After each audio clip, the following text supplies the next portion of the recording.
I won't be doing any grinding until next spring.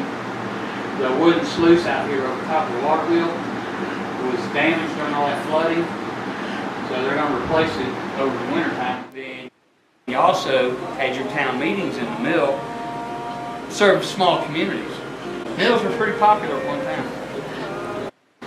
Jar number 1 right here is yellow field corn. That's just about what everybody brought in here to have ground in the corn mill.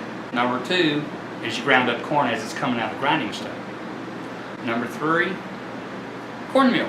That's what everybody's after. After it's all ground up and bolted out. Bolt means we're going to separate all the bad stuff out. Because we're after this one here. Grits. If you ever eaten grits, that's what fresh ground grits look like. There is Prairie Gold wheat that's grown out west. Now the miller would order that and have it shipped to the mill so they grind up like flour.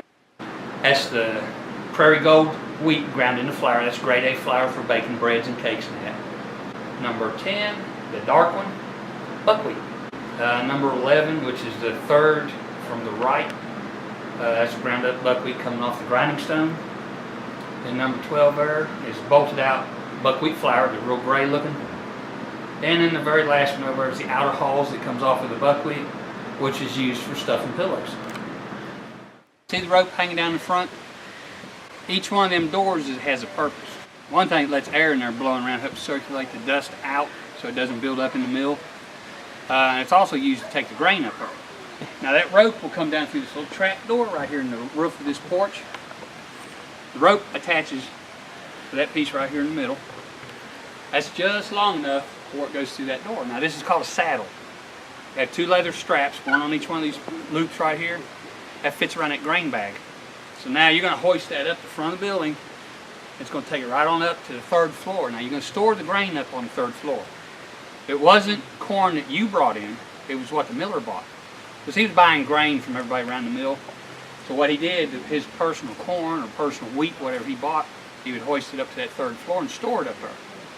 Now, when it's ready to be used, you bring it back out that 3rd door on the 3rd floor up there, bring it down to the 2nd floor, then you take it in that way.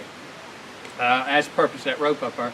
And it also had a hoist system on that 3rd floor that ran off the water wheel.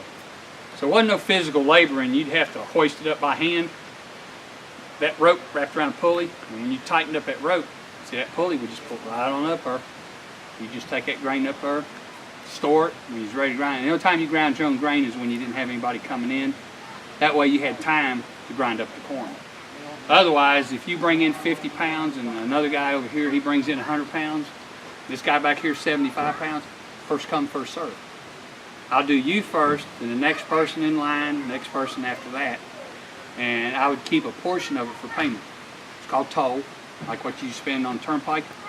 On average, I'm going to keep about 10% of what you bring in here after it's all ground up for payment. You see, that's what I would either sell back to customers coming in for cash, or they would barter on it. Whatever you brought in, if I could feed my family or sell it out of the store, I'm going to trade you for it. You notice how it has a square hole in the center? That's a bed stone. That's the one that's mounted down in the grinding floor that stays stationary. The reason why it has a square hole in the center, you have a shaft that comes up through that stone that turns the top stone, which is called the runner stone. Okay. Runner stone has a round hole in it because rain falls down through the runner stone, hits the bed stone and starts piling up. And then the stone itself will actually grab that grain and pull it in as it starts piling in there because gravity's going to push on it a little bit. But that's how you can tell the difference. The ones with square holes is your bed stone, the ones with the round holes are runner stones. The reason why that one's buried in the ground, bottom half of it's broke off. They found it, wanted to use it for decoration. Works out pretty good. That's a wheat stone there. That's pretty. Fitz Waterwheel made the Marlington Iron Works in 1852. That's the first year that they were a subsidiary of Fitz Waterwheel Company in Pennsylvania. They built them down here. Hey, that was big business back then. That was like automobiles back then. Everybody that had any manufacturing had a water wheel, and the best wheels you could go with, iron. No work, no maintenance, they're balanced, smooth running, more efficient. You get the wood, you're fighting a losing battle there. But if you didn't have a lot of money, you went with the wood. Just in West Virginia alone, there was over 500 grist mills at one time.